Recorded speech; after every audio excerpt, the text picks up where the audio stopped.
What's up, Optimus? It's Gary the Optimist. I'm chilling here with Rosie the Riveter. And so, why am I making this video? Well, have you heard about the new Cerebus AI computer system? 200 times faster than a supercomputer. If you haven't, let's see here. I'm going to pull this out. So this here, this is, you want to turn that down just like a little bit? Just a little bit.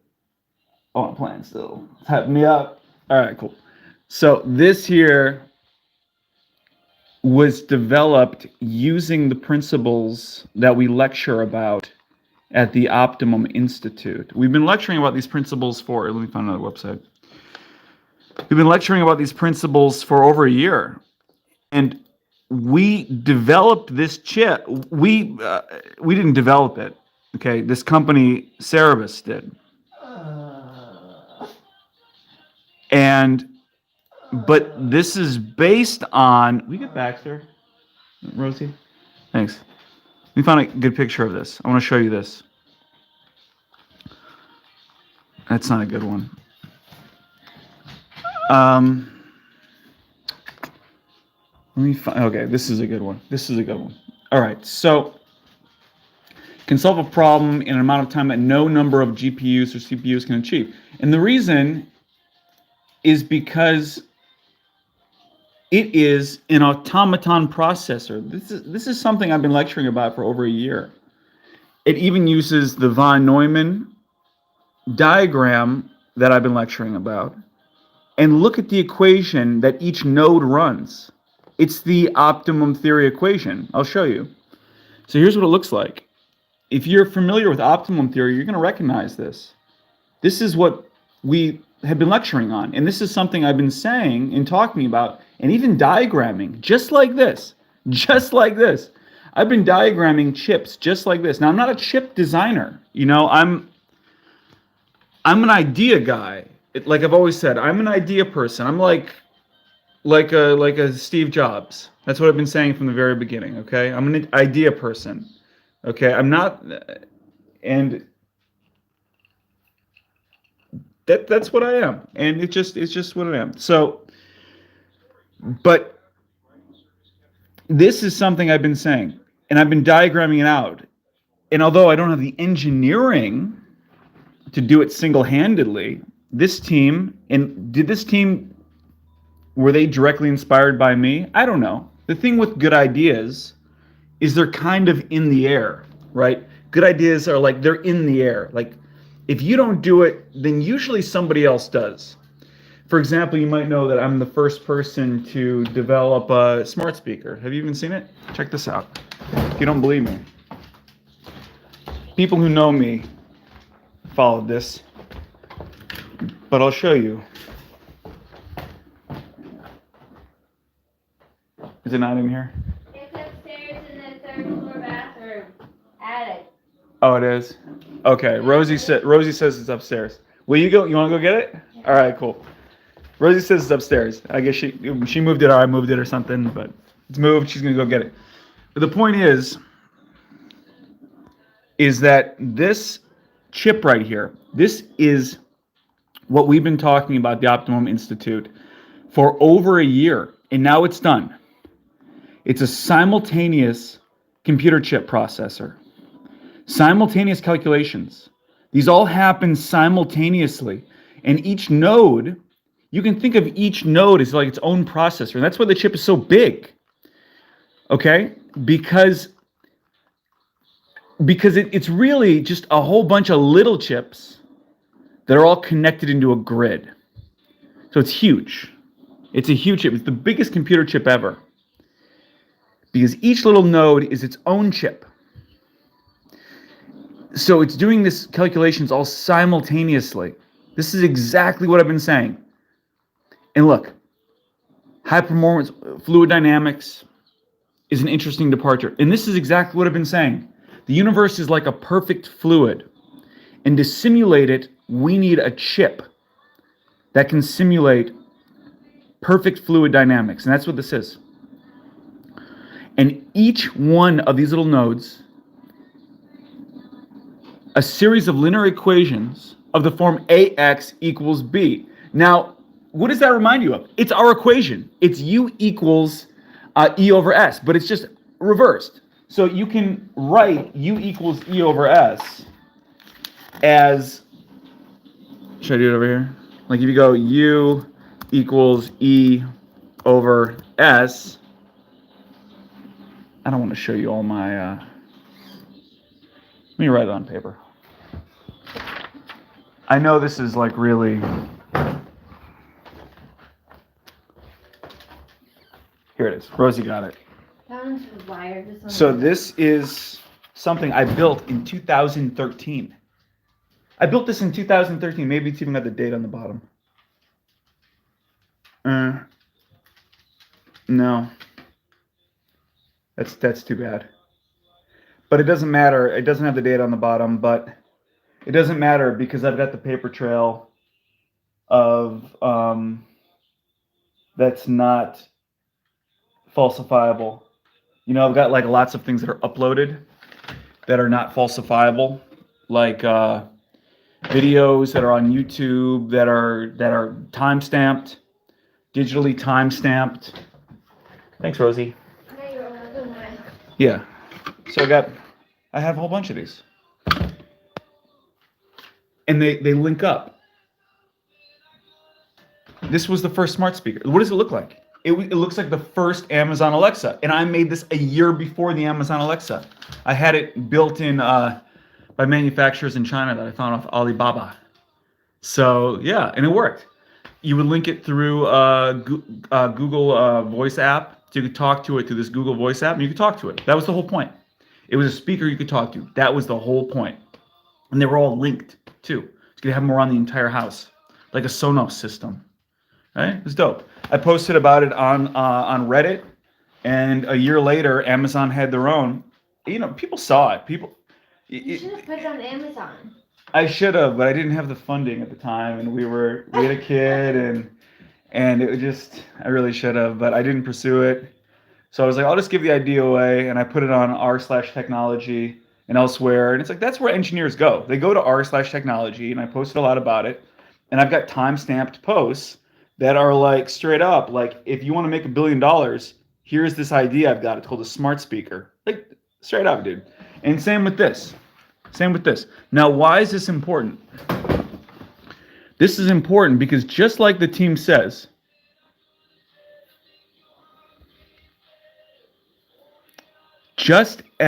okay, so it says introduced a year ago. See, I've seen somewhere else that this chip is new and they actually started it a few months after I started lecturing about it. But I could be wrong. I honestly, I don't particularly, it doesn't matter whether or not they were actually directly inspired by our team or not. If they are, that's really awesome. But if not, whatever. But what is irrefutable is that before anyone else was talking about this, that I know of, we were talking about it at the Optimum Institute.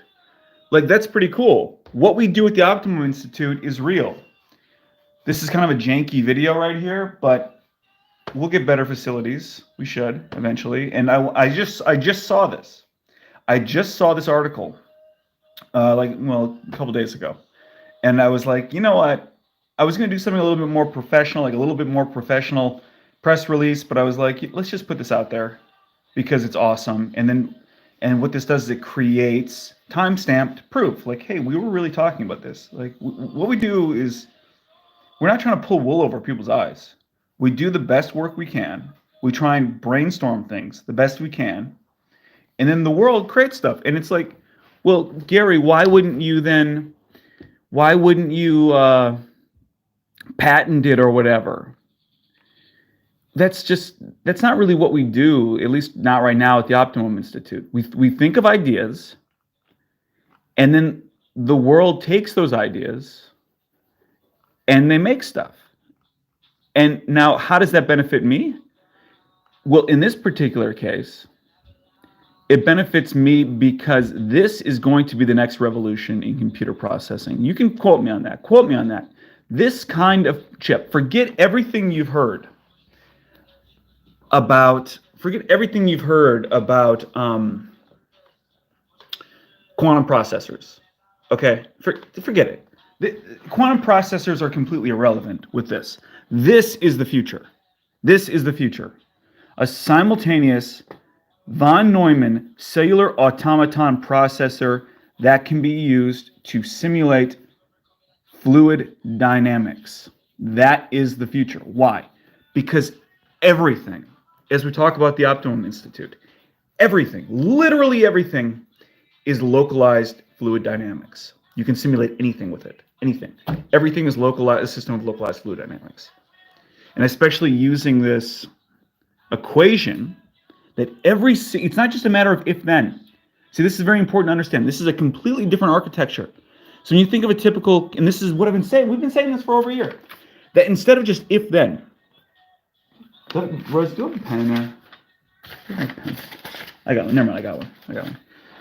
Okay, so instead of just if then, instead of just a system of railroad tracks, this is more like the human brain, where every single core, every single node is its own processor and has its own calculating capability in as I was talking about earlier, in the form AX equals B. So now if you go AX equals B and you think about like U equals E over S, which is of course, our optimum equation, right? That is the equation of everything.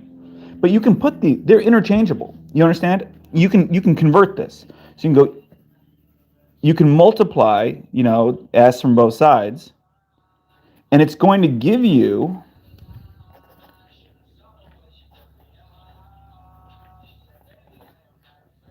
these are the same thing.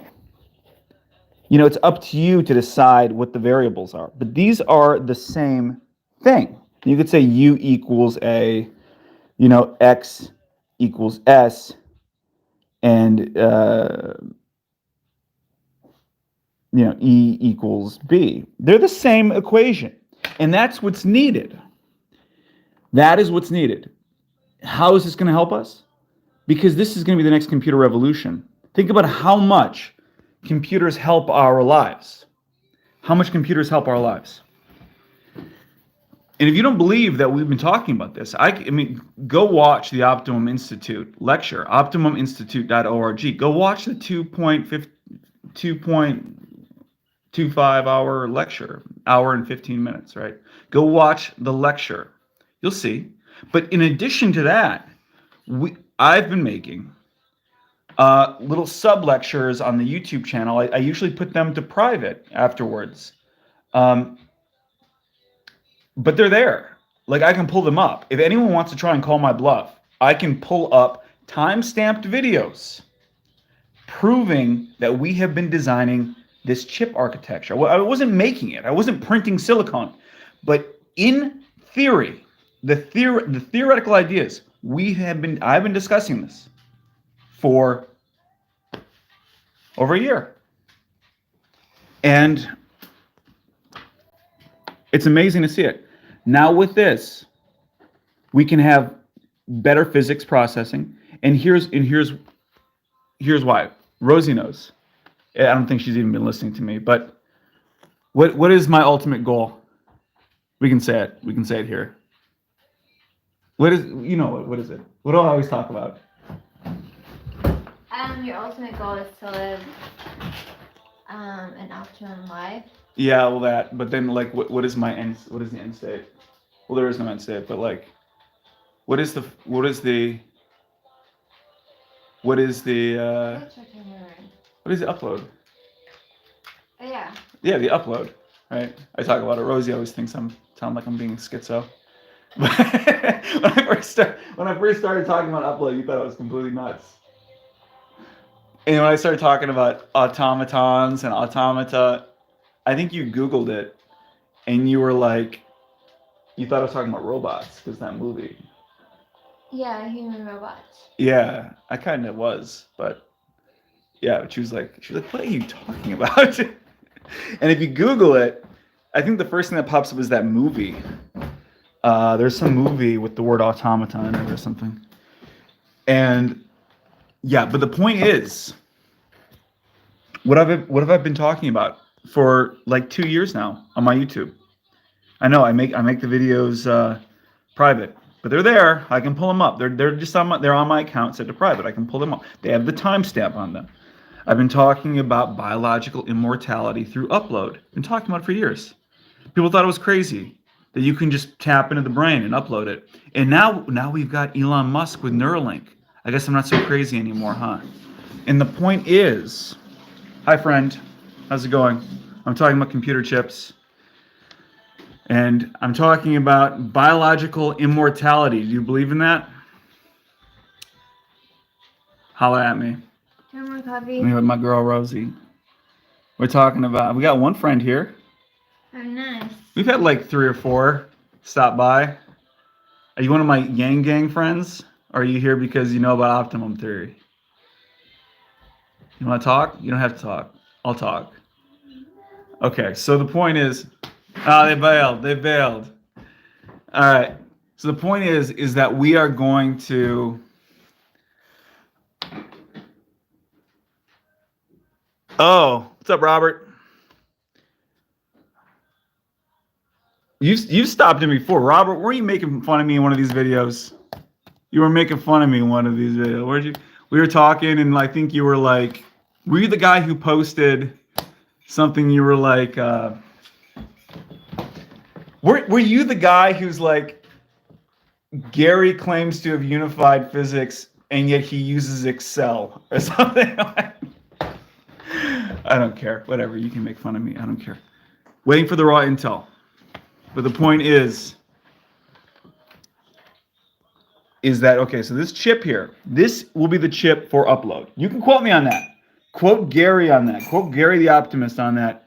That this chip here by Cerebus that we've been talking about for over a year, this will be the chip for upload. We need a way to simulate the human brain. Now, I got a viewer here. I can't tell who, but viewer, do you believe in biological immortality? Do you believe in upload? Do you believe that we can upload? You think it's possible? Holler at me. I don't know if Rosie even believes in it. I believe in it. Do you believe we can upload? Do you believe you can take the human brain? You can upload. There's probably different levels. Yeah. What about this guy? Okay, here's Robert. Oh, that was it. Close. I knew it, Robert. I knew you were the guy. You were saying something. I remember. That's okay. It's okay, Robert. You can talk smack to me. It's all right. It's all good. This isn't a vertical hierarchy. We're equals here in this place. We can talk to each other as bros, Robert. Do you believe in biological immortality? Do you believe we can upload it ourselves? Do you believe that you can take the human brain, that you could slice it into little sheets, scan those sheets into a computer, and that you can live forever? And if so, what kind of chip, what kind of computer chip would be required for that? See, that's why I'm making this video. It's about this Cerebus chip. Because the principles of that chip I've been talking about for over a year now. And now yesterday, day before, so they just announced this chip, and it's like, that's the chip. That's the one we need. I'm not a religious person. Rosie knows that. Oh my God. So I know there's this like religious thing where it's like, don't get the chip. I don't believe in that stuff. Get the chip. You want to live forever, man. You know, if you want to live forever. We're just chilling, yo. All right. I'm filing my tooth. Yeah. Here, hold on. Robert just said something.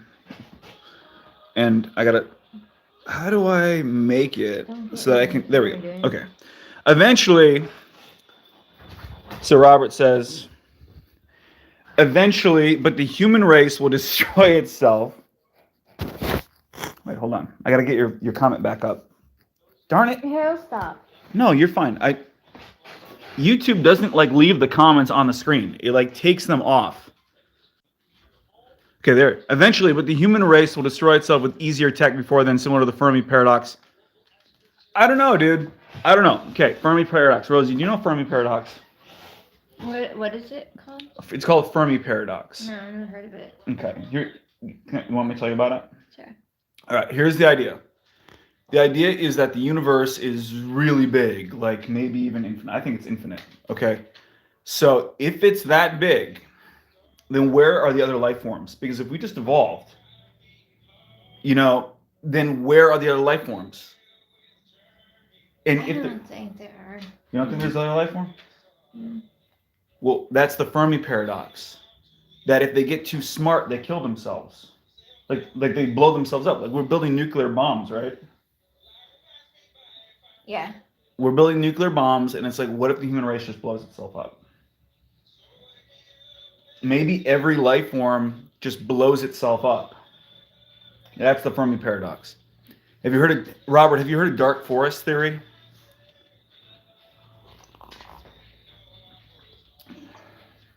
I simplified that explanation of Fermi paradox. Robert, I know. That was a really bad explanation of Fermi paradox. I know, brother. Believe me. I simplified it. Have you heard of dark forest, Robert? Can we move this over to the couch over there? I don't know why. I just feel like it would. I'm gonna stop. Because it's nasty. Have you heard of dark forest?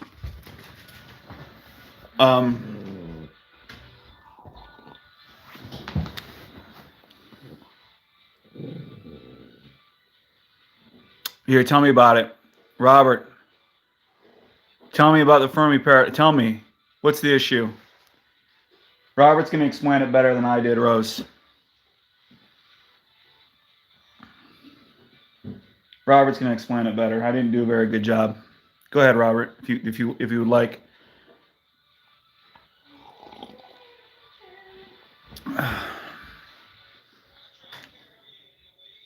See, I think what if you're typing that up, or if you're not going to. See, what I think with Fermi paradox is that if the universe is really infinite, and I believe that, then there's infinite space. There can be infinite space between civilizations. Could be infinite space between civilizations. It's just so big. The universe is so big. Really cute. Nice.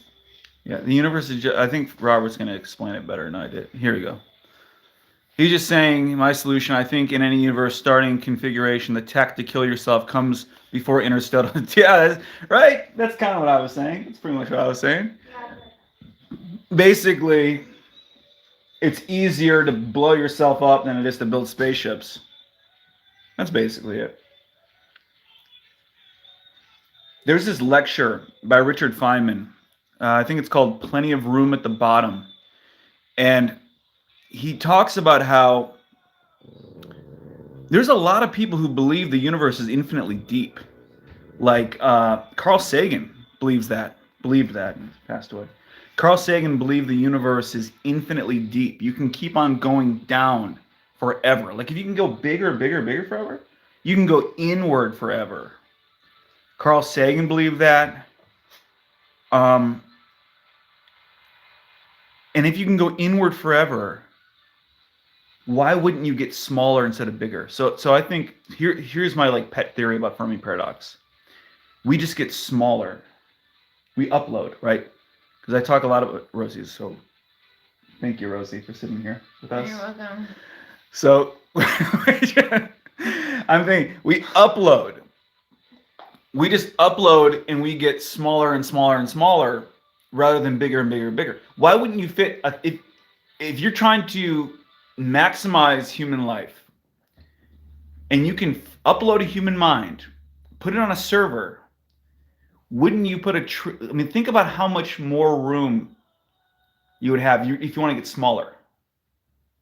Like Elon Musk, Jeff Bezos, they talk about getting bigger. Like, let's create spaceships, let's go colonize the universe.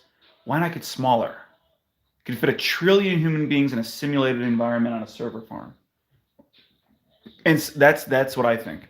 And that's why it's going to require these chips, like that Cerebus chip. because the chip needs to be able to simulate reality. The simulation, like Elon Musk talks about, it needs to simulate reality, and that's why I don't care about giving ideas out. I'm not going to patent it or whatever. I just want people to be talking about the ideas and sharing the ideas. That's all.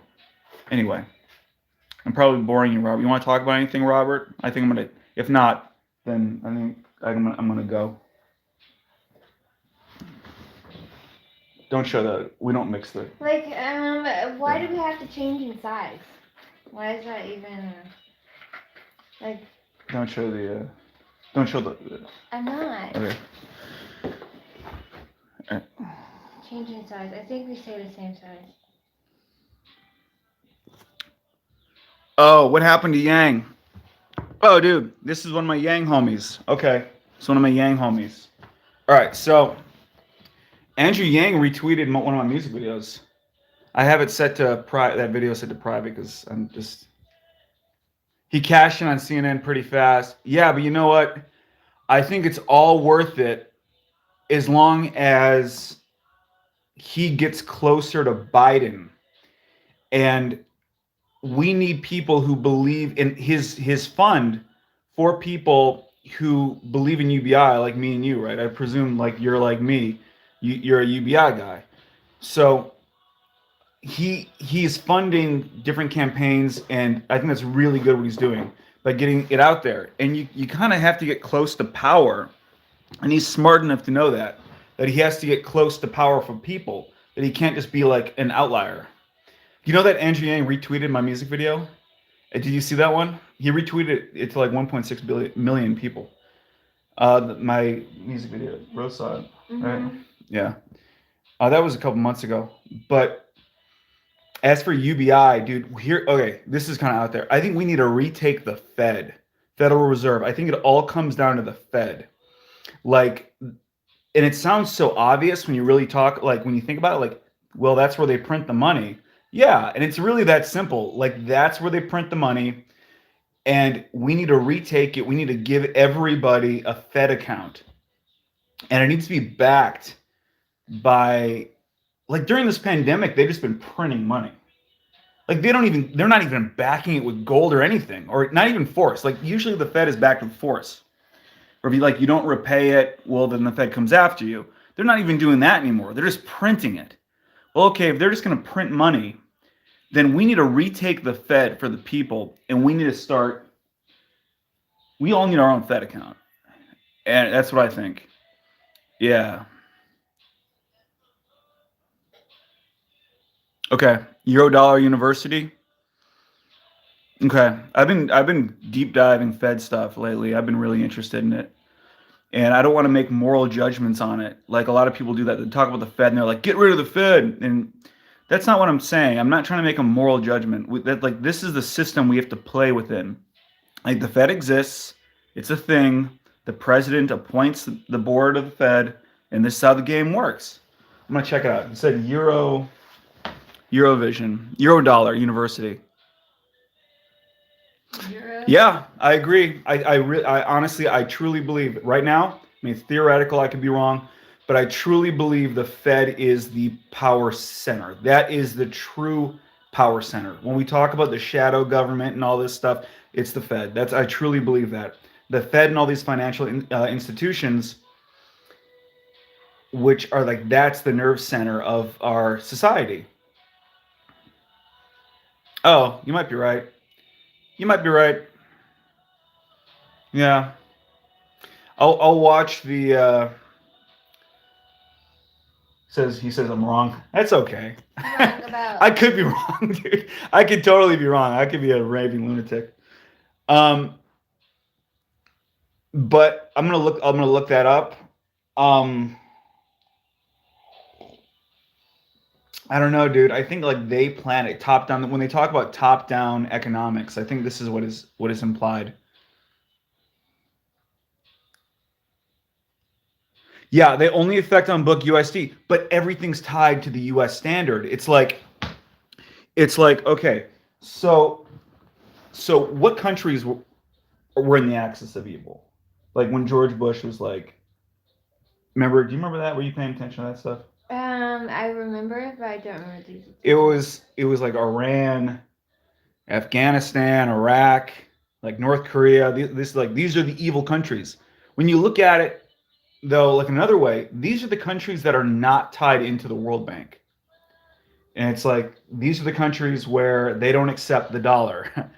And so what does the dollar really represent? It represents force. Like represents force. Accept the dollar or we're going to bring you freedom. I don't know. I'm going to look that up. I got to go. But I'm going to look that up. Let me see the comment stream again. I don't know why it doesn't leave the comment stream on. It's really Robert, I've got to go. All right, peace, brother. All right, I'm gonna look that up. I'm gonna look it up right now. Eurodollar University. All right, brother. Maybe I'll talk to you later. All right. Peace out.